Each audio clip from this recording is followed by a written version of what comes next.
तू नागपुरात फडणवीस साहेबांच्यावर दबाव आणला, फडणवीस साहेबांनी चंद्रकांत दादांच्यावर दबाव आणला, चंद्रकांत दादांनी यड्रावकरवर मिटिंग घेतली, तिथं युती तुटली म्हटल्यावर तुझा यड्रावकरनी घात करायचा संबंध येतोयच कुठं?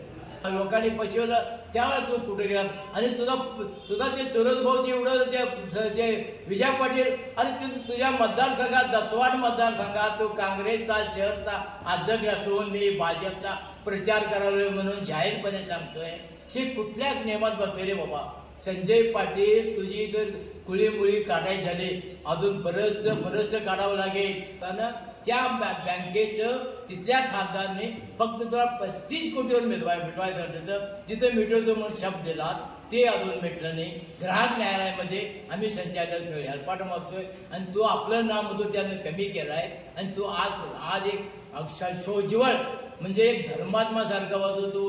तुला मागच्या मी जाहीरपणे तुझ्या टीका करतो तू मल्ल्यास म्हणून. तू मल्ल्याच्या पेक्षा वाईट माणूस आहेस आणि तू कार्य म्हणून तू कुठल्या नेत्यानं कुठल्या ताकदीनं आणि कुठल्या कामाच्या स्वरूपात तू येऊन मतमागा ह्या तालुक्यात देतो का? तू खासदारकीला पडला मागं पडला प्रत्येक संस्थेत तू पडत येतो आणि आता त्या कारण असं त्या सूनबाईला उभा करून तू तालुक्याच्या राजकारणात यायला बघालतात. आम्ही नाही पाडलो, जरा पाडलं यड्रावकर नाही पाडलं, तुला पाडल्यात तुमच्याच लोकांनी पाडल्यात. त्या मतदारसंघाच्या प्रत्येक गावची मताची बेरीज संख्या बघ.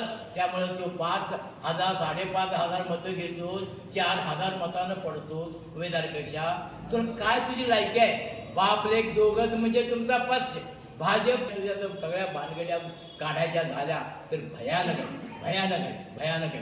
आणि आता आम्ही जे बँकेचे कर्ज भागायसाठी आज आम्ही पुढाकार घ्यालोय आणि लगेच संचालकांना दाब देतो. याद राग एका संचालकाला जर एस.के. पाटील बँकेच्या बोलला तुला येऊन मारल्याशिवाय राहणार नाही. कुठं असेल तिथं.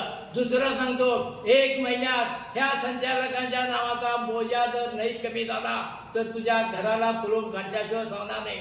बाकी संचालक शिरोळ तालुक्यातल्या जातीपातीचं राजकारण कोण संपवलं असेल तर राजेंद्र पाटील आमदार यड्रावकरांनी संपवलेलं आहे. आणि यड्रावकरांनी शिवाजी महाराजांचा पुतळा जो उभा केला भव्य ते श्रेय कुणाचं आहे? यड्रावकरांनी जे उभा केलेला आहे. मराठी समाजासाठी कुरुंदवाडमध्ये हाल बांधून दिलेला आहे. कुरुंदवाडमध्ये भव्य शिवाजी महाराजांना पुतळा थोड्या दिवसात उभा राहणार आहे. हे श्रेय फक्त यड्रावकरांचं आहे. त्यामुळं तुम्हाला मराठा समाजावर मराठी जातीवर तुम्हाला बोलायचा काहीचाही अधिकार नाही.